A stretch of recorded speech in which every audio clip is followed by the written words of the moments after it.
Picture this. You're sitting in a room full of experts, scholars, and historians. Someone walks in. Maybe they don't look like what you'd expect from a serious researcher. The whispers start. The eye rolls begin.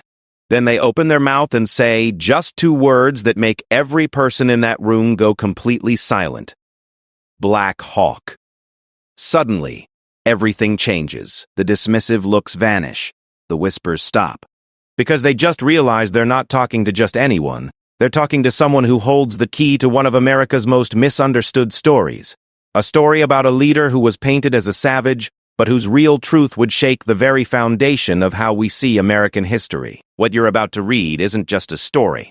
It's the moment when everything you thought you knew gets turned upside down. And it all starts with those two simple words that carry the weight of an entire forgotten legacy.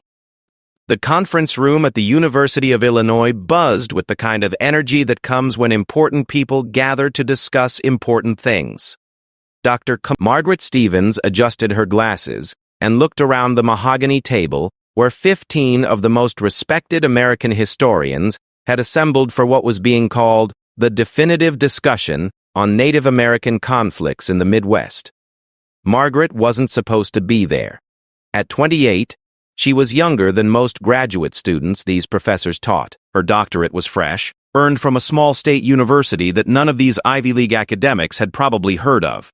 She wore a simple black dress and carried a worn leather satchel that had belonged to her grandmother. Everything about her screamed, "Doesn't belong."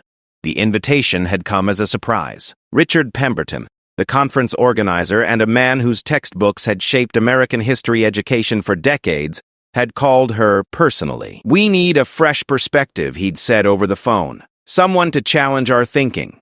Margaret had accepted, though she suspected she was there more for diversity of appearance than diversity of thought. As the historians filed in, Margaret caught fragments of their conversations. These were people who had written the books she'd studied, whose theories had dominated the field for generations. Dr. Elizabeth Hammond, whose work on frontier warfare was considered gospel. Professor James Morrison, who had advised 3 presidents on Native American policy. Sarah Chen, whose documentation of tribal conflicts had won every major history award. They barely acknowledged Margaret's presence. When Dr. Pemberton introduced her as a new voice in Native American studies, the polite applause was perfunctory. She caught Professor Morrison checking his watch, probably calculating how long he'd have to endure whatever amateur insights she might offer. The discussion began predictably. Dr. Hammond launched into her well-rehearsed analysis of savage warfare tactics used by various tribes. Professor Morrison nodded along, adding his own observations about the inevitable clash between civilization and barbarism. It was the same narrative Margaret had heard throughout her education, the story of noble settlers defending themselves against unprovoked attacks by bloodthirsty natives. Margaret listened quietly, taking notes in the margins of her grandmother's journal. The leather was soft with age, its pages yellowed and filled with handwriting that looked nothing like the neat academic script surrounding her. As the discussion droned on, touching on various conflicts and Indian uprisings, she found herself thinking about the stories that journal contained, stories that painted a very different picture of the events these experts were discussing. Dr. Chen was speaking now, describing the Black Hawk War of 1832 as a textbook example of Native American aggression. Black Hawk, she explained to the group, was a particularly brutal war chief who refused to accept the reality of American expansion. His unprovoked attacks on innocent settlers represented everything wrong with Native resistance to progress. Several heads nodded around the table. This was established fact, after all. Black Hawk was a well-documented case study in how Native Americans had chosen violence over peaceful coexistence. The historians began building on Chen's narrative, each adding their own scholarly weight to the established story. "The man was clearly unstable," Professor Morrison interjected. "Contemporary accounts describe him as consumed with bloodlust. Thank goodness General Scott was able to put an end to his rampage before more innocent lives were lost." Margaret's pen had stopped moving. She stared at the page in front of her, where her grandmother's faded handwriting seemed to pulse with life. The words written there told a completely different story, one passed down through generations, one that had never made it into any textbook. Hammond was speaking again, describing Black Hawk's savage raids on defenseless communities. The other historians murmured agreement, some adding details from their own research. The narrative was solid, academic, and completely wrong. Margaret cleared her throat softly. The sound was barely audible over Dr. Hammond's lecture, but somehow it cut through the scholarly discourse like a knife. Conversations paused, eyes turned toward her with expressions ranging from mildly curious to openly annoyed. "I'm sorry," Margaret said, her voice steadier than she felt, "but I think there might be some inaccuracies in our understanding of Black Hawk." The silence that followed was immediate and uncomfortable. Dr. Pemberton raised an eyebrow. Professor Morrison's expression suggested he'd just watched someone interrupt a funeral. "Doctor." Chen set down her pen with deliberate precision. "Inaccuracies?" "Doctor," Hammond repeated, her tone suggesting that the word itself was foreign to her. "Stevens, I've spent 30 years researching this period. The documentation is quite clear." "The white documentation is clear," Margaret replied quietly. "But there are other sources, other perspectives that tell a different story." Professor Morrison actually laughed, though there was no humor in it. "Oh, I see. You're going to give us the oral history argument, the idea that we should trust campfire stories over documented historical fact." Margaret felt heat rise in her cheeks, but she kept her voice level. "I'm suggesting that maybe we should listen to the voices that have been systematically excluded from the historical record." "And what voices would those be?" Dr. Chen asked, clearly humoring her. What possible source could contradict decades of serious scholarship? Margaret looked down at the journal in her hands. Her grandmother's words seemed to glow on the page, stories that had been passed down mother to daughter, grandmother to granddaughter, for nearly 2 centuries. Stories about a man who was nothing like the monster these academics described. She thought about her grandmother's voice telling tales by lamplight in their small kitchen, about a proud leader who tried everything to keep his people safe, about promises broken and families torn apart, about a war that wasn't started by the people who got blamed for it. The room was waiting. 15 of America's most respected historians sat poised to dismiss whatever naive theory she was about to present. They had facts, documentation, scholarly consensus. What did she have? Family stories and an old woman's memories.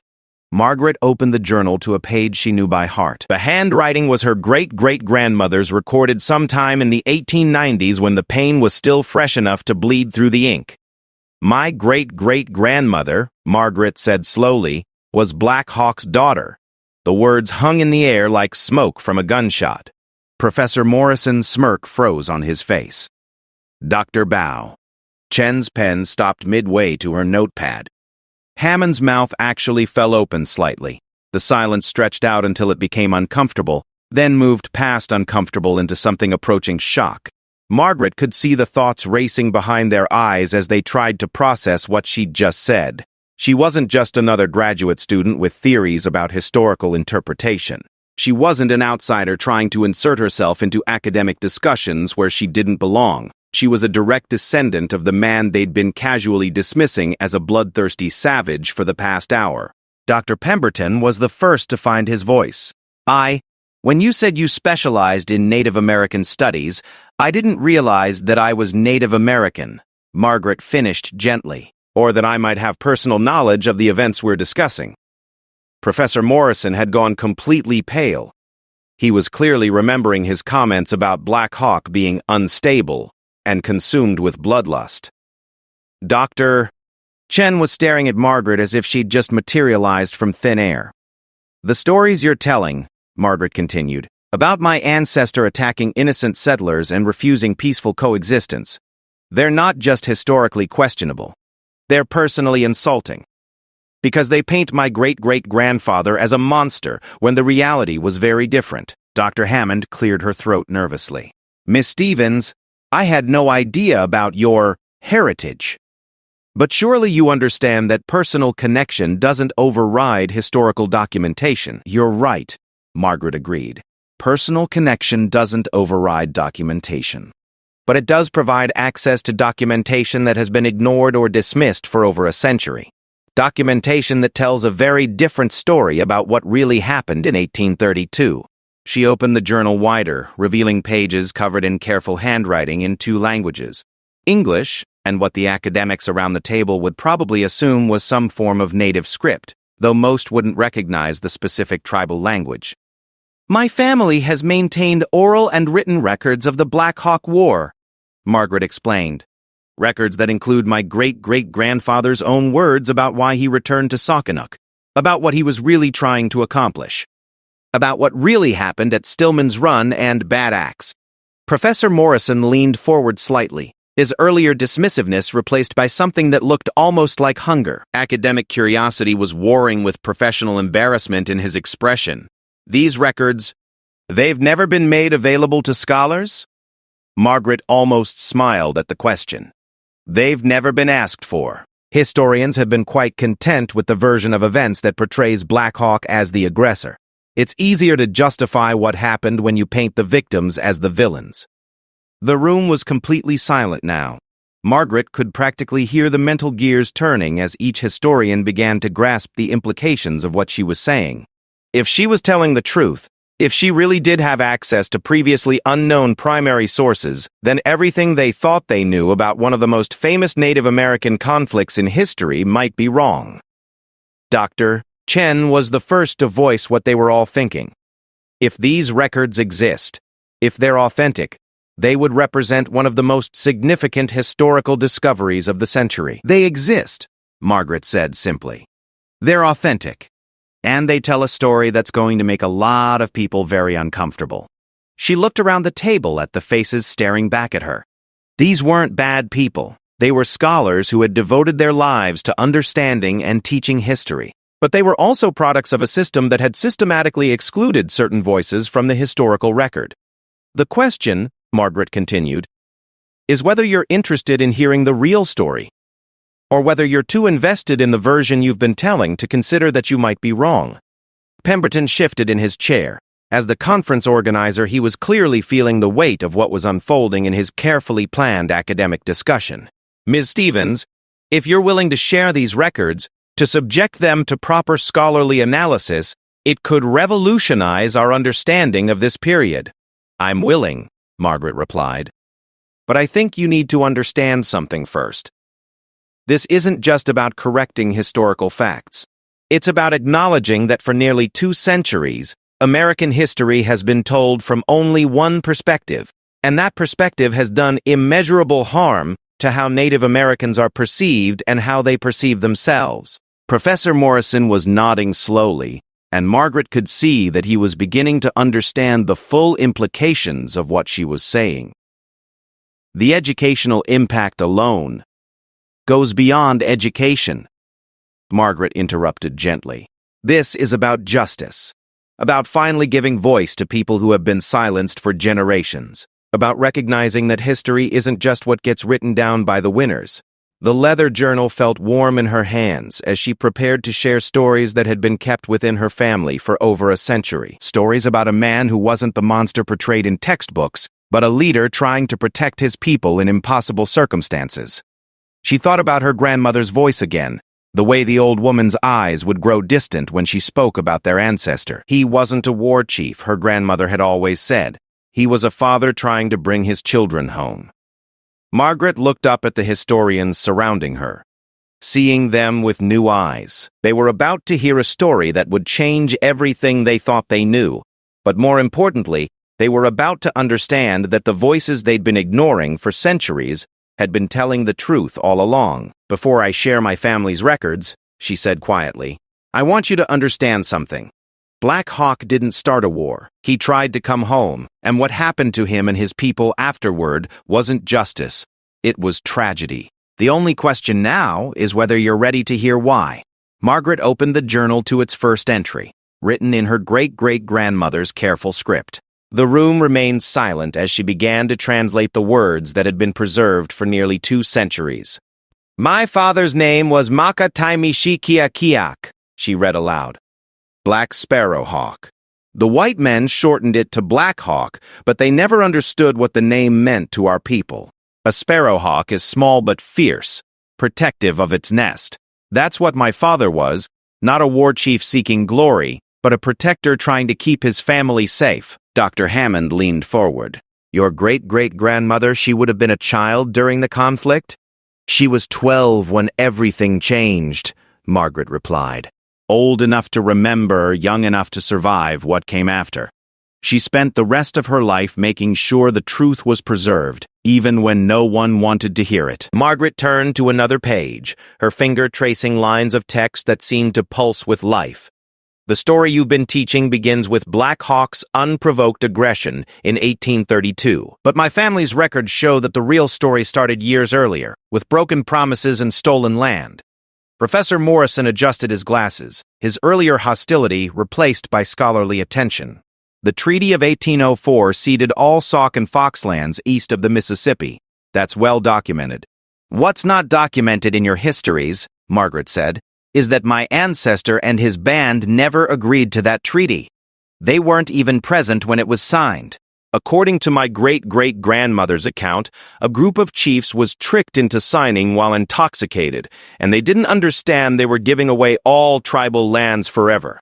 She read directly from the journal. The white treaty makers gave whiskey to the chiefs and told them they were only agreeing to let settlers live peacefully alongside our people. When the truth came out, my father said the paper was worthless because it was signed by men who had no authority to speak for our band. Dr. Chen was taking furious notes. If this is accurate, it would explain why Black Hawk refused to honor the treaty terms. It explains more than that, Margaret continued. It explains why in 1832, when my ancestor led his people back across the Mississippi, he wasn't launching an unprovoked attack. He was trying to return home to plant corn on land that he believed, correctly, according to treaty law, still belonged to his people. Margaret turned to a section written in English, her great-great-grandmother's translation of her father's own words. I have never sold my country. No one has a right to sell it. My people never sold their country. The white men took it from us while we were away hunting buffalo. But the Great Spirit gave us this land. It cannot be sold like a horse or a gun. The historians around the table exchanged glances. This wasn't the narrative they had learned or taught. In their version, Black Hawk was a stubborn warmonger who refused to accept the reality of American expansion. But the voice Margaret was sharing painted a picture of a man defending his legal and moral right to his homeland. According to family records, Margaret continued, when my ancestor decided to return to Socanook, our village near present-day Rock Island, he specifically sought to avoid conflict. He sent messengers ahead to announce his peaceful intentions. She found another passage and read, my father told his warriors that they would carry no weapons except those needed for hunting. He said they would plant corn and harvest it in peace, proving that our people could live alongside the settlers as the original treaty intended. Professor Morrison was shaking his head slowly. But there was conflict almost immediately. The settlers fled in panic because they had been told that Black Hawk was a savage who would scalp them in their sleep, Margaret replied. The panic was based on lies spread by people who wanted the rich farmland for themselves. My great-great-grandmother writes about watching white families abandon their homes not because her father threatened them, but because they believed stories that had no basis in truth. Dr. Pemberton was clearly struggling to reconcile this account with everything he thought he knew.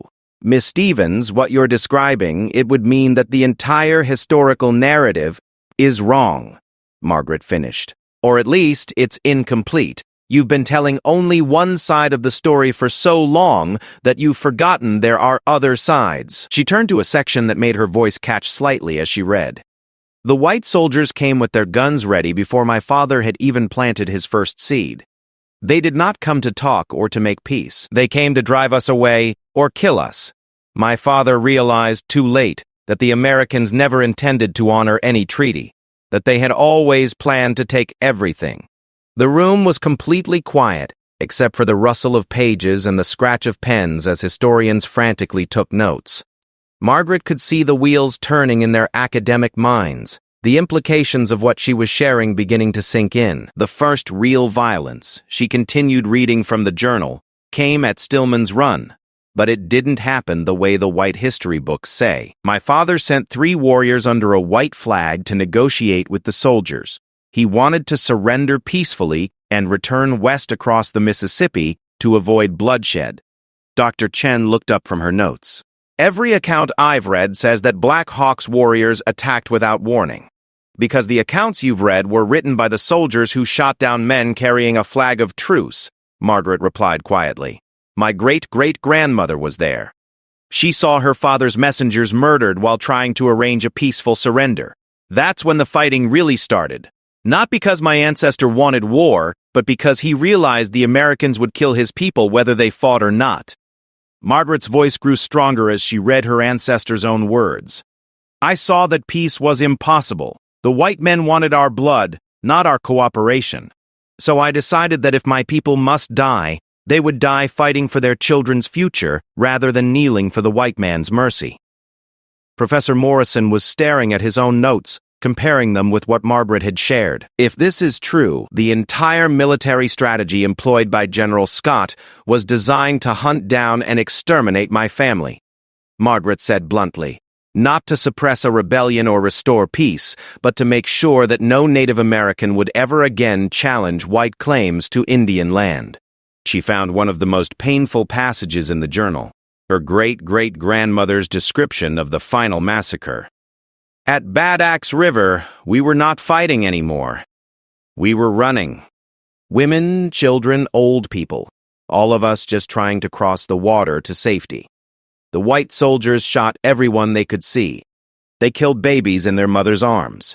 They scalped women and children and took the scalps as trophies.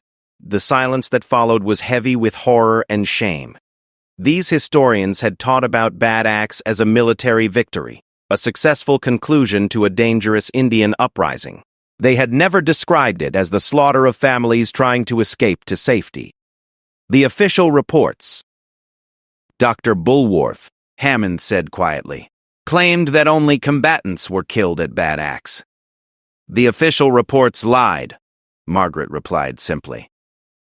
My great-great-grandmother survived by hiding under the bodies of her mother and sister until the soldiers finished their killing and moved on. She was 12 years old. She remembered everything. Margaret turned to near the end of the journal where her ancestors' own words were preserved. I am a man, and you are another. The Great Spirit has made us both. But he has also made a difference between us. He has given you many advantages that he has not given me. I am not ashamed to be an Indian, but I am ashamed that my people have been lied about by men who never knew us.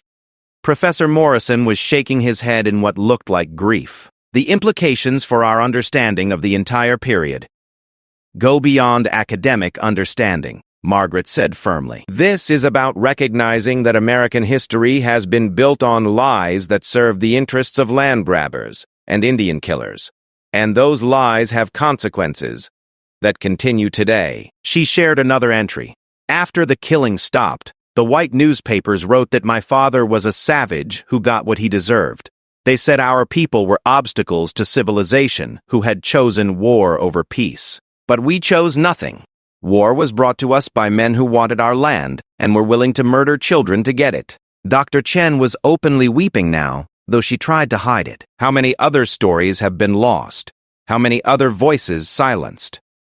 Hundreds, Margaret replied. Maybe thousands.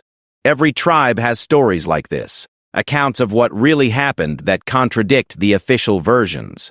But those stories have been dismissed as mythology or propaganda because they don't fit the narrative that makes white Americans comfortable with their history. She read from a later entry, written when her great-great-grandmother was an old woman.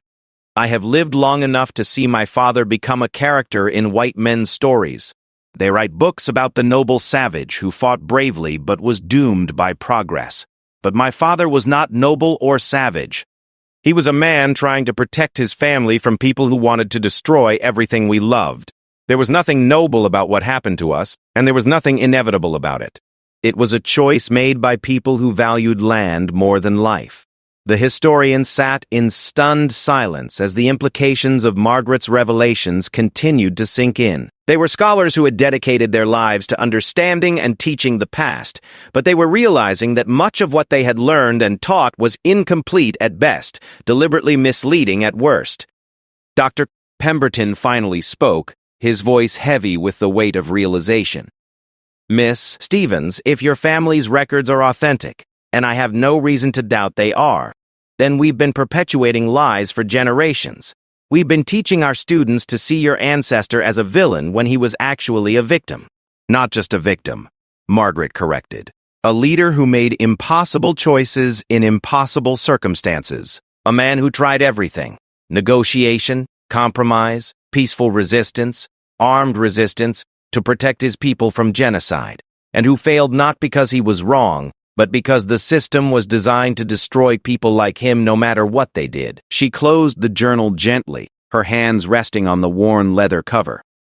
"This is what real history looks like when you include the voices that have been silenced.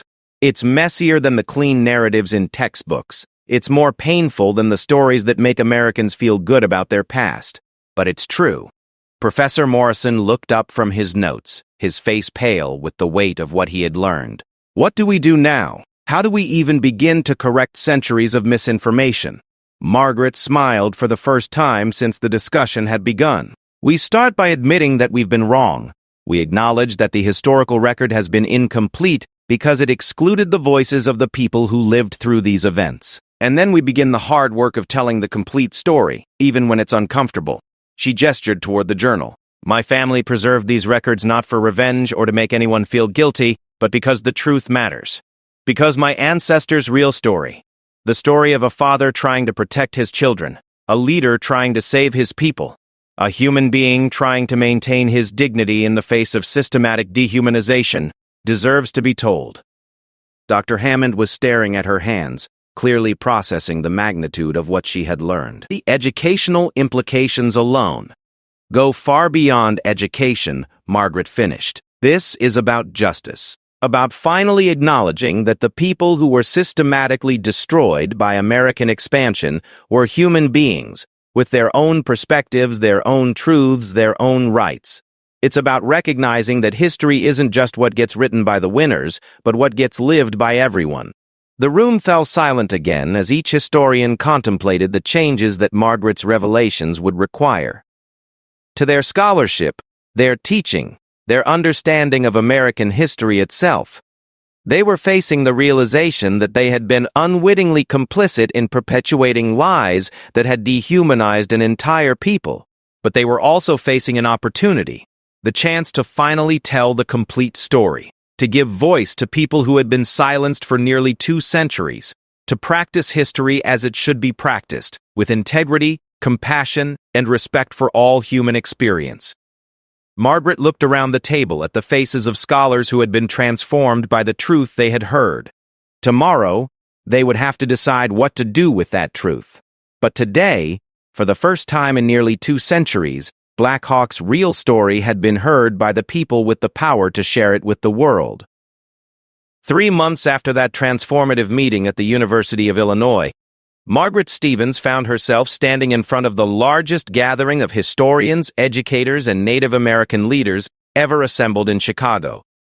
The auditorium held over 2,000 people, but it felt intimate as she prepared to share her family's story with the world. The months since the conference had been a whirlwind. News of the Black Hawk revelations had spread through academic circles like wildfire. Dr. Pemberton had immediately organized a committee to verify and analyze Margaret's family records. Carbon dating confirmed the age of the documents. Linguistic experts verified the authenticity of the tribal language portions. Most importantly, corroborating evidence had been found in military archives and personal diaries that had been overlooked for decades. What emerged was a complete transformation of how historians understood the Black Hawk War, and, by extension, the entire period of American westward expansion. Margaret's great-great-grandmother's account aligned perfectly with previously dismissed Native American oral histories from other tribes. Suddenly, patterns became clear that had been invisible when viewed through the narrow lens of white historical accounts. But the impact went far beyond academic circles. News media had picked up the story, and Margaret found herself at the center of a national conversation about truth, justice, and the way history is told. Publishers were lined up to print her family's complete records. Documentary filmmakers wanted to tell Black Hawk's real story.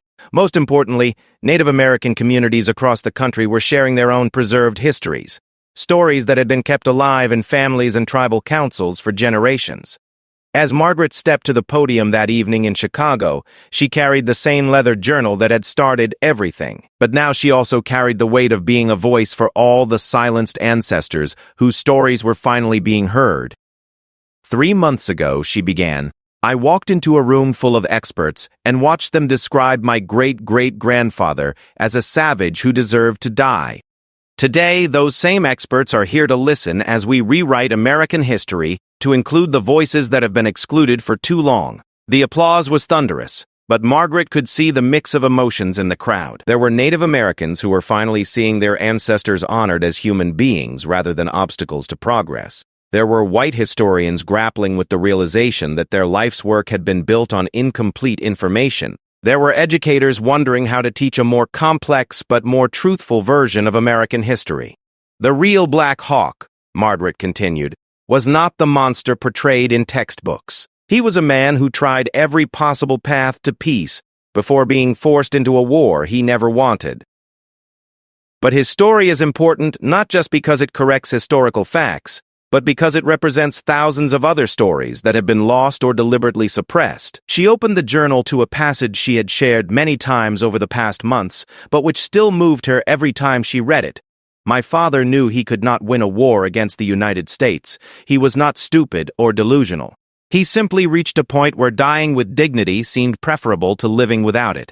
He chose to resist not because he thought he would triumph, but because he refused to teach his children that survival required accepting injustice. Dr. Chen, who had become one of Margaret's strongest allies in the academic community, was in the front row, tears streaming down her face. The transformation in her understanding had been profound. She had spent months reviewing her own published work, identifying and correcting the biases that had shaped her earlier scholarship. What we learned from Margaret's family records, Dr. Chen said, when she took the podium, is that everything we thought we knew about Native American aggression was wrong. Time and again, we found evidence that conflicts were provoked by white settlers and soldiers who wanted native land and were willing to commit atrocities to get it. The victims were systematically portrayed as the aggressors to justify what amounted to genocide. The word genocide hung heavy in the air. It was not a term that historians had been comfortable using to describe American policies toward Native Americans. But the evidence was overwhelming once all voices were included in the historical record.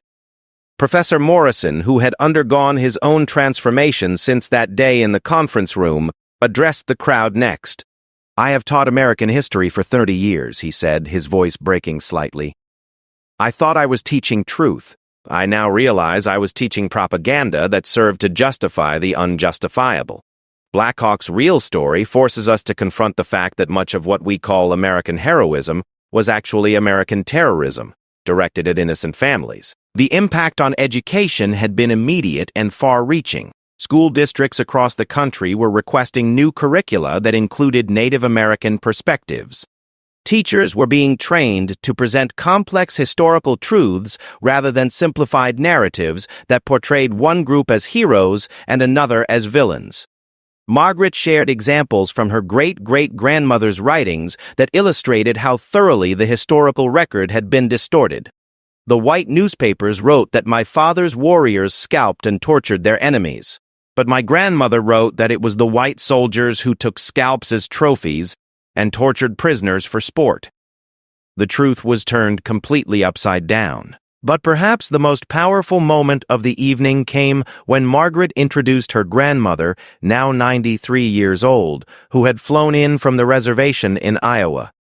The elderly woman walked slowly to the podium, carrying herself with a dignity that seemed to connect the past to the present. I am the great-granddaughter of Black Hawk, she said in a voice that was soft but carried clearly through the auditorium. For 80 years, I have lived with the shame of bearing the name of a man who white people said was a monster. Tonight I stand proud to be his descendant, knowing that the world finally knows the truth about who he really was." The standing ovation lasted for 5 full minutes. But when the crowd settled, Margaret's grandmother continued with words that would be quoted in newspapers across the country. "My great-grandfather did not die for nothing. He died so that future generations would know that some things are worth fighting for. That dignity matters. That truth matters. That our children deserve better than the lies their parents were told." The evening's presentations included the unveiling of a major exhibition at the Smithsonian that would tour the country, sharing the complete Black Hawk story through artifacts, documents, and multimedia presentations. Margaret had worked with museum curators to ensure that the exhibition didn't just correct historical facts, but helped visitors understand the human cost of the lies that had been told for nearly 2 centuries. Dr. Pemberton, whose academic reputation had only grown stronger as he championed the inclusion of previously silenced voices, announced the formation of a new institute dedicated to collecting and preserving Native American historical accounts. "We have an obligation," he said, "not just to correct the historical record, but to make sure that never again do we allow entire peoples to be written out of their own stories." The institute would be funded by a coalition of universities, foundations, and, surprisingly, several major corporations whose executives had been moved by the revelation of how thoroughly American history had been distorted. The funding would support tribal historians, oral history projects, and the digitization of family records like Margaret's that had been preserved in Native communities for generations. But the evening's most emotional moment came when Margaret read from the final entry in her great-great-grandmother's journal, written when the old woman was dying. "I have kept my father's story alive so that someday, when the white man's children are ready to hear truth instead of lies, they will know that we were people just like them, that we loved our children, honored our elders, and tried to live with dignity, that we were not obstacles to be removed, but human beings who deserved to be heard." The impact of Margaret's revelations extended far beyond academic circles. Politicians began acknowledging the systematic lies that had shaped American policy toward Native Americans. Religious leaders organized services of reconciliation. Artists created works inspired by the real Black Hawk story. Most importantly, conversations about truth and justice that had been avoided for generations were finally happening in classrooms, living rooms, and community centers across the country. Margaret concluded her presentation by sharing her vision for what American history education could become. "Imagine if our children learned about westward expansion from the perspectives of both settlers and Native Americans. Imagine if they understood that history is complex, that good people can make bad choices, and that the truth is usually more complicated than simple stories of heroes and villains. Imagine if they learned that acknowledging historical injustice doesn't diminish America, but makes it stronger, by showing our capacity to confront difficult truths and work toward justice." The transformation that began in a university conference room had become a national movement. Universities were revising their curricula. Museums were updating their exhibitions. Publishers were commissioning new textbooks that included Native American voices. But perhaps most importantly, families were having conversations about truth, justice, and the importance of listening to voices that had been silenced. Margaret's great-great-grandmother had ended her journal with a prayer. "May my father's true story someday be told, so that his spirit can finally rest in peace, knowing that the world understands who he really was." That prayer had finally been answered. As Margaret left the podium that night, she carried with her not just her family's vindicated history, but the knowledge that truth, however long delayed, could still triumph. Black Hawk's real story had been heard, and in being heard, had opened the door for thousands of other silenced voices to finally speak. The woman they had scoffed at just 3 months earlier had not only changed how America understood one of its most famous conflicts, she had changed how America understood itself. The 2 words Black Hawk that had stopped a room full of historians cold had become the beginning of a new chapter in American truth-telling. And in reservations and tribal communities across the country, elderly voices that had preserved painful truths for generations finally felt safe to share them, knowing that this time, someone was ready to listen. The legacy of Black Hawk lived on, not as the savage of white mythology, but as the father, leader, and human being he had always been. Finally heard, finally honored, finally home in the true historical record where he belonged. The revolution in historical understanding that began with Margaret's two simple words would continue for generations, as more silenced voices found the courage to speak, and more listeners found the wisdom to hear them. Black Hawk's true victory had not come on any battlefield, but in the moment when truth finally overcame the lies that had been told about him for nearly 2 centuries. And Margaret Stevens, the young scholar they had dismissed as unqualified, had become the voice that changed how an entire nation understood its past and, by extension, its future. The power of truth, carried in the words of those who had been silenced, had proven stronger than any force that had tried to suppress it.